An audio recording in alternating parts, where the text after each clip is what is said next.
இப்போ என் கையில் ஒரு சொம்பு வச்சுருக்கேன். இந்த சொம்பில் வந்து பார்த்தீங்கன்னா தண்ணி இருக்குது. இந்த தண்ணியை ஊற்றிட்டு அந்த இடத்துல தண்ணி நிறுத்த முடியுமா? நிறுத்த முடியாது.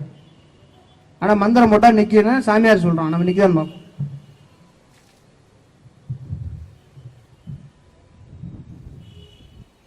தண்ணியெல்லாம் கொட்டிருச்சா?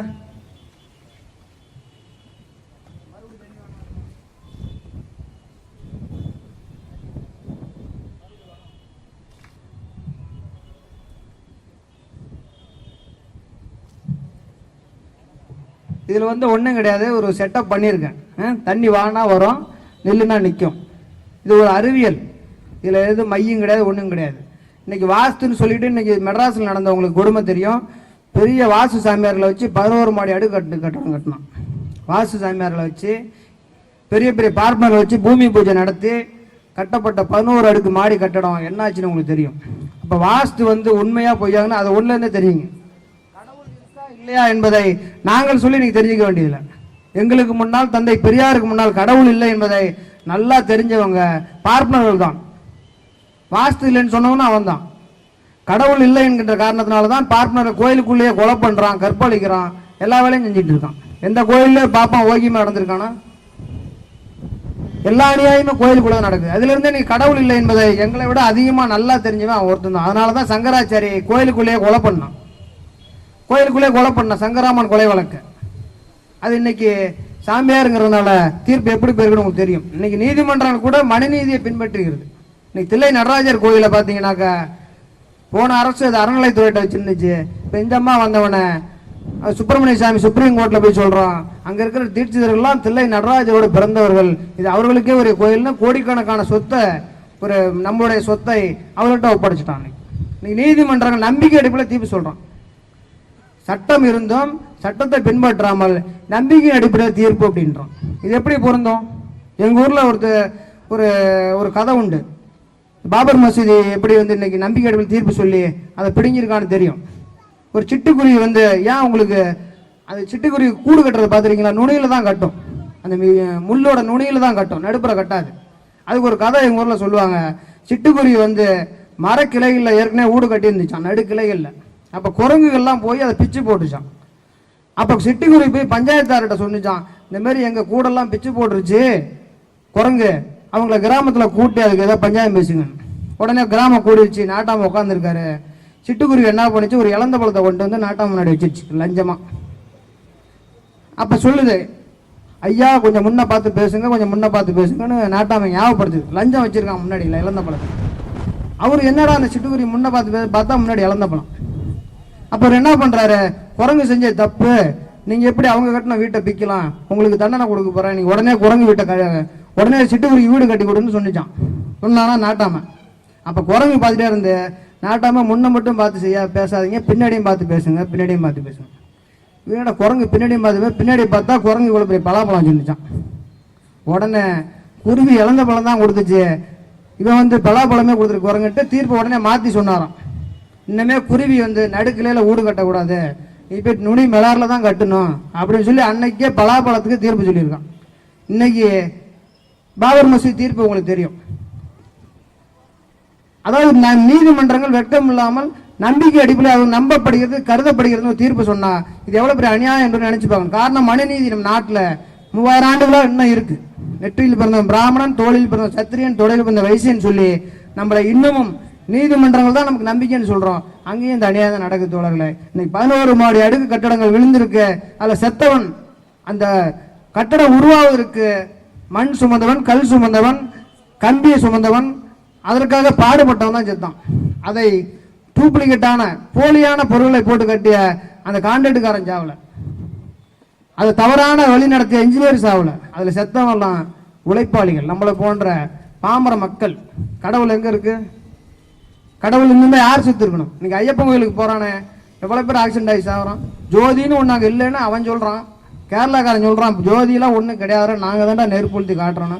நம்ம மடம் கேட்குறான்னா 110 பேர் செத்தானாலே 3வது வருஷம். போன வருஷம் உத்தரகாண்டில் 8000 பேர் செத்திருக்கான். யாத்திரை போனவர்கள் 8000 பேர் ஆற்றுல அடிச்சுட்டு போயிட்டான்.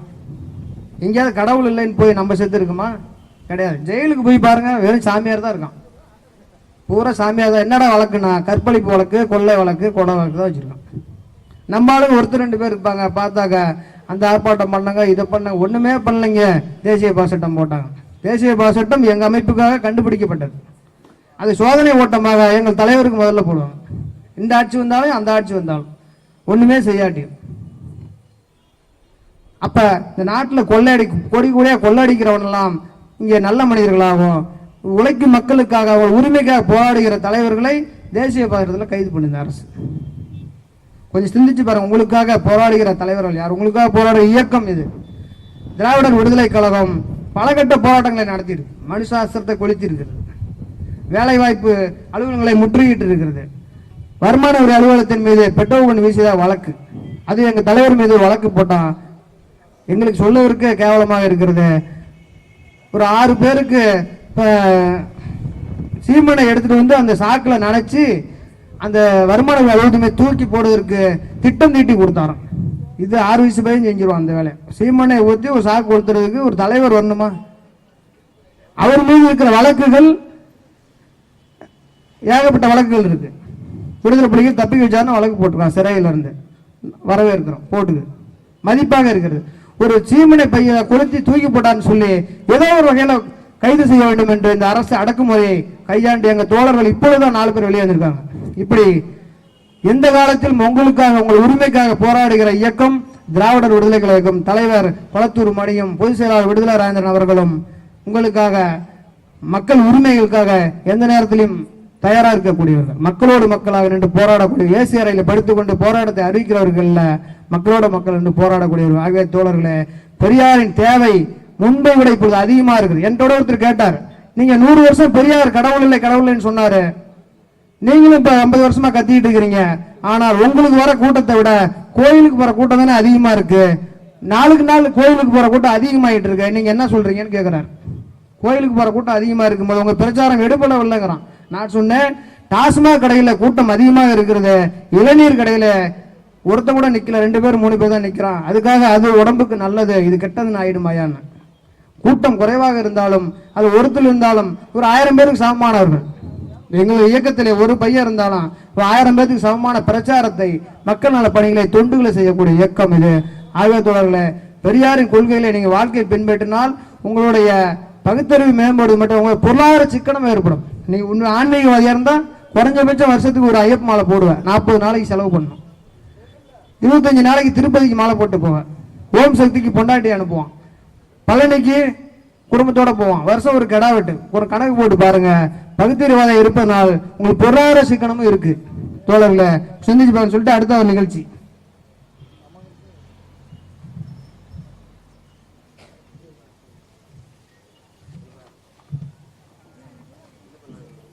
நீங்க வாங்க.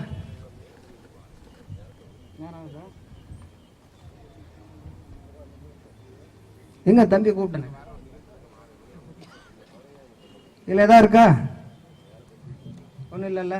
சரி, ஒன்றும் இல்லாதல ஏதாவது வர வைக்கலாம். மந்திரத்தில் என்ன வர வைக்கலாம்? முன்ன மாதிரி பாம்பு வரைக்கலாம், வேற வைக்கலாம். எலியா? எலியா? சரி, எலினா பிடிக்குமா? எலினா பூனைக்கு தான் பிடிக்கும். இன்னும் வேடிக்கை பார்த்தீங்கன்னா, பூனையை பார்த்து தான் எலி பயப்படும். பூனையை பார்த்து எலி பயப்படுறதோட நம்மளால தான் அதிகமாக பயந்துக்கிட்டு ஓடிட்டு இருக்கோம். ஒன்றுமே இல்லைல்ல. பார்த்துட்டீங்களா? வச்சுங்க. கிஃப்ட்டு உங்களுக்கு பிடிச்சிங்க. மறுபடியும் எதாவது எடுக்குமா? வேற எதாவது எடுக்கும்.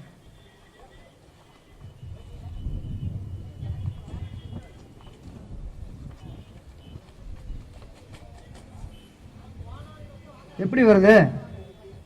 வெறும் பையில ஒண்ணுமே இல்லை. ஒரு மந்திரம் போட்டவனே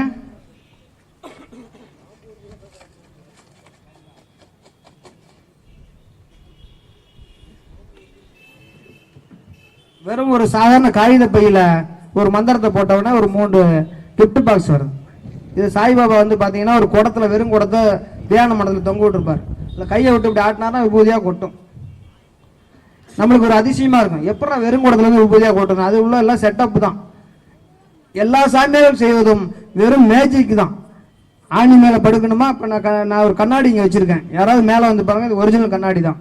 இந்த கண்ணாடியை எந்த சாமியாரும் மிதிக்க முடியுமா? ஆணி மேல படுக்கிறான், கத்தி மேல நிக்கிறான், நெருப்புல மடக்கிறான். நாங்க ஒரிஜினல் கண்ணாடிங்க இப்போ மிதிச்சு காட்டுறோம். சாமி இல்லை, பூதம் இல்லை, பெரியார் வாழ்கன்னு சொல்லி கண்ணாடி மிதிக்கிற எந்த சாமியாரும் இது சொல்லி மிதிக்கல. கண்ணாடி தூளை எந்த சாமியாரும் மிதிக்க முடியுமா? கடவுள் இருக்கு, உலகத்துல எந்த கடவுள்னா கூப்பிட்டுக்கிட்டோம். கண்ணாடி தூளை மிதிச்சுட்டானா நாங்க அந்த பிரச்சாரத்தை விட்டுறோம். கத்தியை மிதிக்கிறதெல்லாம் ஒரு செட்டப். அந்த உடல் பேலன்ஸை சமமா நம்ம நிறுத்திட்டோம்னா ஒண்ணுமே பண்ணாது. ஆணி மேல படுக்கிறது அதே விஷயம்தான். அவரோட உடல் இடையை சமமாக பறவை விட்டு படுத்துட்டா ஒண்ணும் பண்ணாது. ஒரு ஆணி மேல படுக்க முடியாது. ஒரு ஆணி மேல படுத்தீங்கன்னா குத்திரும். இப்ப 100-200 ஆணிகளை சமமா அடிச்சு வச்சு அது மேல படுத்து ஆணி மேல படுக்கிறாரு, இவருக்கு சக்தி உள்ள சாமியார்ன்றான். இப்படி சாமியார்கள் செய்யறது அனைத்தும் மேஜிக் தான். நாங்க மேஜிக்னு சொல்லி செய்யறோம். அவன் இது கடவுள் அருளால் நடக்குது, என் உடம்புல ஆத்தா இருக்கு, என் உடம்புல தெய்வம் இருக்கு, எனக்கு அபூர்வ சக்தி இருக்குன்னு சொல்லி உங்களை 2 மேஜிக்கை செஞ்சு காமிச்சு உங்களை காலில் விழ வைக்கிறான். நீங்களும் போய் விழுந்து அதை பார்த்து மயங்கி பணத்தை கொடுத்துட்டு வந்துடுறீங்க. சில பேர் வாழ்க்கையை இழந்துடுறாங்க. இந்த சாமியான்னு இல்லை, போலி சாமியான்னு தனியாக கிடையாது. எவனெல்லாம் என் உடம்புல மனித சக்திக்கு மீறிய கடவுள் சக்தி இருக்குன்னு சொல்றானா அனைத்து பேரும் பித்தாட்டக்காரன் தான். இதுல நீங்க நல்ல நல்ல சாமியார் தேடிக்கிட்டு இருக்க வேண்டாம். நித்யானந்தாவா இருக்கட்டும், கமலானந்தாவா இருக்கட்டும், எந்த சுருட்டு சாமியார் பீடி சாமியார் எவனா இருக்கட்டும், நீங்க ஜாதகம்லாம் போய் உண்மைன்றான். இதெல்லாம் பொய்யின்றீங்க. ஜாதகம் கணக்கு போட்டு அவர் ரொம்ப கஷ்டப்பட்டு சொல்றாரு, அதெல்லாம் உண்மைதான்றான். ஜாதகம் உண்மையா? பலாயிரம் கோடி கிலோமீட்டருக்கு அந்த பக்கம் இருக்கிற கிரகங்கள் நம்மளுடைய வாழ்க்கையில் பாதிக்குமா? இங்க இருக்கிற கூடங்குளம் வெடிச்சா பாதிக்காதுன்றான். அங்க இருக்கிற கிரகங்கள் பலாயிரம் கோடி கிலோமீட்டருக்கு அந்த கிரகங்கள் நம்மளை பாதிக்குதுன்னு சொல்றானே, அதை நம்பிட்டு நம்ம ஜாதகக்கார்ட்ட போறோமே. ஒண்ணுமே வேண்டாம். நாங்க ஒரு திருவண்ணாமலை ஒரு ஜாதகக்காரர் இருக்காரு, ஃபேமஸானவர். 500 ரூபா வாங்குறாரு. அவர்கிட்ட கரெக்டா சொல்லிடுவார் எதிர்காலம் எப்படி இருக்கு, எத்தனை வயசு சொல்லி வாழலாம், அவர் என்ன படிப்பாரு, எவ்வளவு வேலைக்கு போவார்னு சொல்றாரு. அவர்கிட்ட கொண்டு போய் ஒரு ஜாதகத்தை கொடுத்தோம். 2 தோழர்கள் கூட வந்தாங்க. பார்த்துட்டு அவன் சொன்னான், இந்த பையனுக்கு 80 வயசு சொல்லி ஆயுசு இருக்கு, அமெரிக்கா போவாரு, இன்ஜினியரிங் படிப்பாரு, பெரிய பட்டப்படி படிப்பாருனா. அப்புறம் கடைசியா சொன்னேன், இது கண்ணுக்குட்டி பிறந்த நேரம்டா, எங்க வீட்டுல கண்ணு போட்டதா அப்படின்னா. கண்ணுக்குட்டி அமெரிக்கா போகுமா? கண்ணுக்குட்டி இன்ஜினியரிங் படிக்குமா? அவன் உண்மையான ஜாதகக்காரனா இருந்தா இது மனுஷனே இல்ல, இது கண்ணுக்குட்டின்னு சொல்லணுமா இல்லையா? சொல்ல முடியாது. அதெல்லாம் ஏமாத்து வேலை, எல்லாமே ஏமாத்து வேலை. நாட்டுல சோதிடம் இன்னைக்கு எல்லாம் செல்போன்ல சோதிடம் வேணுமான்னு வரான். 5 ரூபா கட்டணும் சிறப்பு சோதிடம் செல்போன்ல தொல்லை பண்றான். டிவி திறந்தீங்கன்னா காலையில அந்த சுவாமிகள் அருள் பாலிக்கிறார், இந்த சாமிகள் ஆசீர்வதிக்கிறார், பொழுதுனிக்கு அந்த ஜப கூட்டம் அப்பப்பா அல்லோலியா அல்லோலியான்னு அவன் எல்லாம் ஆடுறான். இயேசு மீண்டும் உயிர் தெழுகிறார். இயேசு இன்னொரு தடவை வருவாரா? உண்மையால நல்ல அறிவு இருந்தா ஒரு தடவை வந்ததுக்கு ஆணி வச்சு அடிச்சாச்சு, இன்னொரு தடவை வந்தா கடப்பாரை வச்சு அடிச்சிருவானா அடிக்க மாட்டானா? இன்னைக்கு இருக்க நாட்டு பிரச்சனைக்கு இன்னமே எந்த காலமும் வரமாட்டாரு. உயிர் தள்ள போகிறார், வாருங்கள் வாருங்கள் அல்லோலியா கட்டிக்கிட்டே இருக்கிறாங்க. இப்ப அடுத்ததாக சாமியார்கள்லாம் எப்படி ஆணியை மிதிக்கிறான், கத்தியை மிதிக்கிறாங்கிறத அந்த கண்ணாடியை மிதிச்சு உங்களுக்கு செய்து காட்ட போறேன். இது கொஞ்சம் ஆபத்தான விஷயம் தோழர்களே. இது வலியை பொறுத்து கொள்ளணும், அவ்வளவுதான். அளவு குத்தும் போது வலிக்குதா, செத்த பொறுத்துக்கிட்டா அவ்வளவுதான், முடிஞ்சு போச்சு. உயிர் போயிடாது. வலியை பொறுத்து கொள்ள வேண்டும். காலில் காயம் மாட்டா செப்டிக் ஆயிடும். இது எப்படி செய்வோம்?